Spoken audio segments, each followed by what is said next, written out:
This is Jim Hartz reporting on Tuesday, February 14th, 1989. Eastern Airlines and the International Association of Machinists, after 16 months of long and hard bargaining, have reached an impasse. The National Mediation Board, which has tried to bring the two parties to an agreement, has given up. On February 2nd, the NMB released the parties from the mediation process, and that started a 30-day cooling-off period that is dictated by law. If the IAM doesn't reach an agreement by March 4th, it can call a strike. IAM's president, Charlie Bryan, has announced and promised what he calls a wingding of a strike. Rumors run rampant that the IAM may direct its members to work, but to disrupt the running of the airline.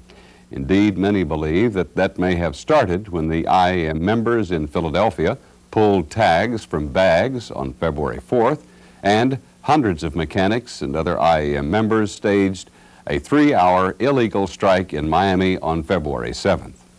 Fortunately, professional pilots, flight attendants, non-contract employees, and managers pitched in and kept the on-time airline running on time. After March 4th, Eastern has an obligation to try to keep the airline running. It also has the right to institute new wages and work rules for IAM members and to suspend and replace those who disrupt the airline, as it did last week in Philadelphia and Miami. Eastern has announced it will do both. It's often said that those who ignore the lessons of history will be condemned to repeat its mistakes. That adage may be more applicable to Eastern today than it ever has been in the past. The relationship between the IAM and Eastern has been stormy for years. Some blame the hard-nosed anti-management posture of the IAM leadership. Others blame Eastern's negative attitude toward the IAM and suggest that Eastern's sale of assets over the last few years has added to the tension, regardless of whether the sales were financially justified. In any case, most agree that the days of stone throwing must cease if Eastern is to survive. Hard historical facts must be reviewed, and the lessons they teach must be followed if Eastern and its 30,000 jobs are to exist after March 4th. According to most employees and managers at Eastern, relevant history begins in 1983. In that year, Eastern was confronted with an IAM demand for a 34% increase in wages. Given Eastern's shaky financial condition at the time, the choices were limited: capitulate to the IAM demands, prepare for a strike, or declare bankruptcy. Eastern, lacking the financial resources to survive an IAM strike, capitulated and agreed to the increases, much to the dismay of its employees. By 1986, Eastern's financial situation had not improved. Eastern's creditors threatened to call in the airline's $2.5 billion debt unless the airline successfully negotiated 20% wage concessions with all three of its unions. In February 1986, in order to keep Eastern in the air, ALPA, the union representing Eastern's pilots, agreed to a 20% wage cut, as did the TWU, representing the flight attendants. All the rest of Eastern's employees and management also invested a 20% pay cut in Eastern's future. The IAM not only refused to accept the pay cut, they demanded Frank Borman's resignation in exchange for a 15% cut. And after that was predictably rejected, they demanded an 8% pay raise stipulated in their contract. As a consequence, the airline was sold to Texas Air to avoid bankruptcy. Eastern and the IAM have now spent 16 months at the bargaining table. Eastern is asking the IAM for what amounts to an average wage reduction of 28% to bring its employees to the same level as all other Eastern employees. That figure reportedly would result in an annual savings of $150 million and give Eastern a realistic chance to survive and grow. Most of Eastern's employees seem to realize that these IAM reductions are needed and overdue. So do some union financial experts. In the last round of negotiations, the IAM asked for an 8% across-the-board increase. According to sources involved in the bargaining, the IAM demands would cost Eastern an additional $50 million per year. These same sources say that if the IAM leadership persists, Eastern, as in 1983 and 1986, will be confronted with two choices. One, agree with the IAM and run the airline into increased losses and out of business. Or two, institute Eastern's proposals for the same overall 20% reduction that everyone else has lived with for 3 years and run the risk that the now promised IAM strike will put the airline under. Eastern has chosen the second option. The lesson of history leaves no other choice. The question now is whether Eastern's employees will support a decision to have the IAM join in making the sacrifices needed to keep Eastern alive. If there is a work stoppage or other disruptions in service, will Eastern employees join the IAM leadership in closing down the airline, or will they react as they did in Miami on February 7th and keep Eastern running? These are tough decisions that each employee must make individually. Eastern's management has recognized that each employee must make up his or her own mind and has urged that all employees be treated with respect and dignity, whatever that decision might be. Everyone at Eastern seems to be hoping that an agreement can be reached with the IAM so that those decisions will not have to be made. However, the chances of success don't appear to be great. Those close to the parties report that the IAM leadership may wish to destroy Eastern management or to buy the airline, or both, but not to reach agreement. The record, which is well known to everyone at Eastern, seems to lend support to that conclusion. For example, 1. On January 16, 1980, Jim Cates, the outgoing president of the IAM District 100, sent a bulletin to incoming President Charlie Bryan, which stated, "Frank Borman did the most for Eastern Airlines in the 31 years I have had an employee-employer relationship. Mr. Borman will, I'm sure, continue to work with the leaders of the district for the interest of all." 12 days later, President Bryan issued a bulletin accusing Eastern management of, quote, illegal gangsterism in their labor relations and announcing the, quote, Gestapo tactics of Martin Ludwig Bormann and his Nazi torched earth policy will not work with this union leadership. This is the same President Bryan who said in October 1983, "I have been very, very reluctant and have probably the last stronghold of defender of President and Chairman of the Board Frank Borman in his position as Chairman of the Board at Eastern Airlines." 2. Mr. Bryan continued to voice those same sentiments for the next 6 years. He referred to Eastern's, quote, terror campaign in April of 1981. He said that Eastern's management was, quote, unscrupulous and unethical in March of 1982. In October 1983, Mr. Bryan signaled a new approach when he said, "I would not feel at all comfortable doing that or slandering Eastern Airlines about anything that isn't accurate." But the approach was short-lived. In January of 1985, he accused Eastern management and Frank Borman of committing, quote, treacherous acts and of a betrayal of Eastern's employees.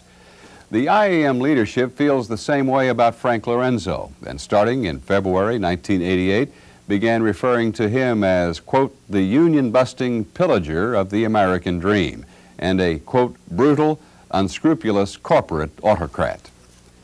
As an aside, it has always interested this reporter to look at how reputations are made. Everyone knows that Frank Lorenzo is a union buster because everyone says so. And they say so because everyone says he busted the unions at Continental by putting the airline into bankruptcy. But when you look at the actual Continental record, a different picture emerges.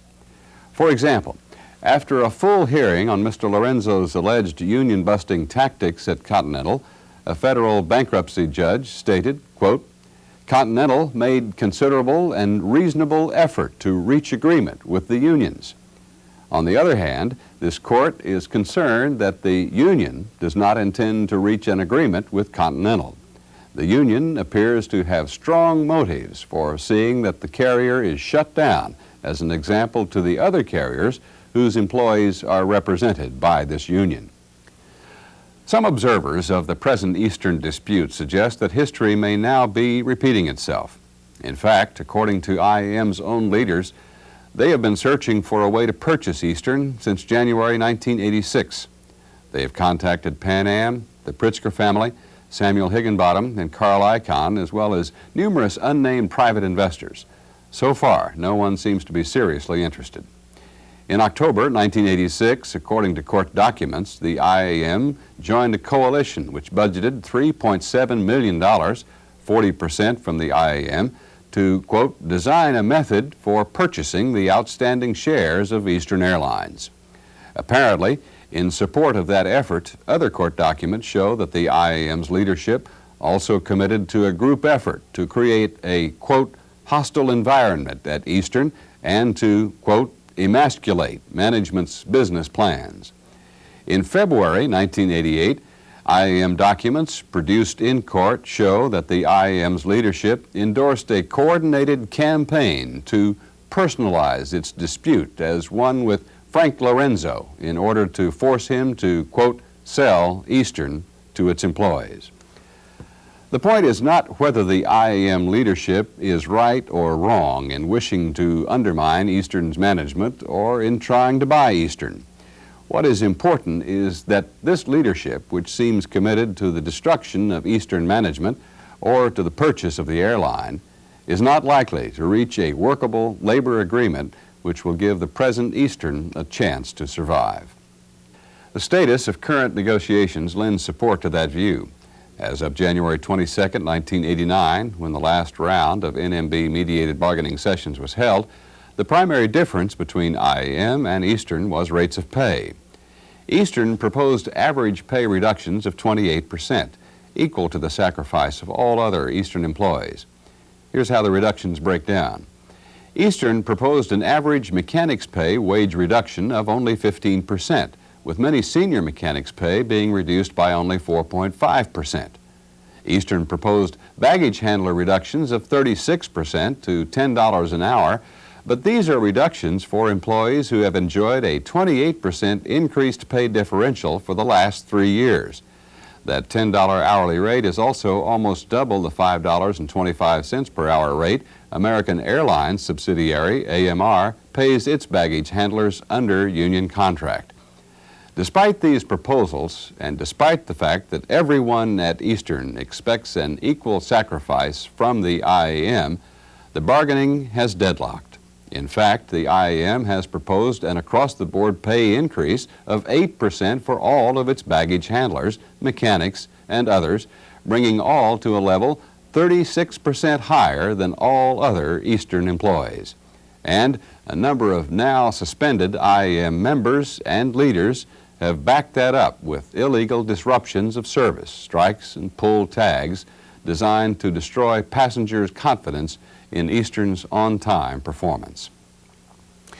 This report is not meant to suggest that the IAM leadership should not represent its members with all the force and vigor that leadership deems appropriate, nor have I found anyone in Eastern management who questions the right of any union leadership, the IAM included, to responsibly chart a course of conduct and bargaining that it feels represents the best interests of its membership.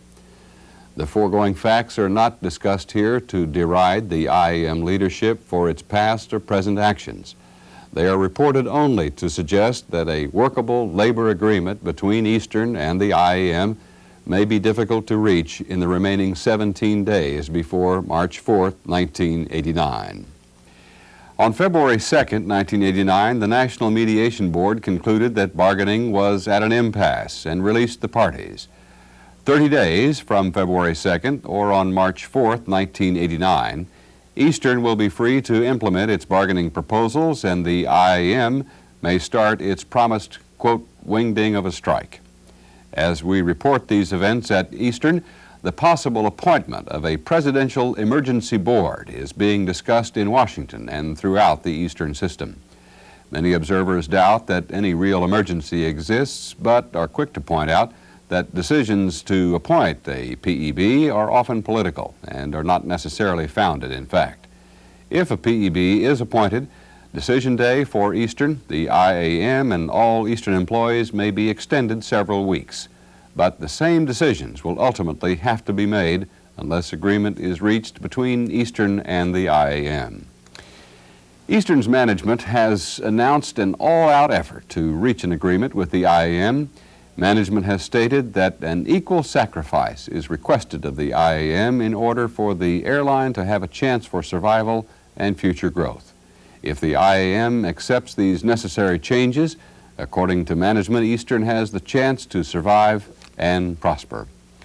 If, on the other hand, the IAM exercises its right to strike, the airline and all Eastern jobs may be lost unless most of its employees decide to keep it flying.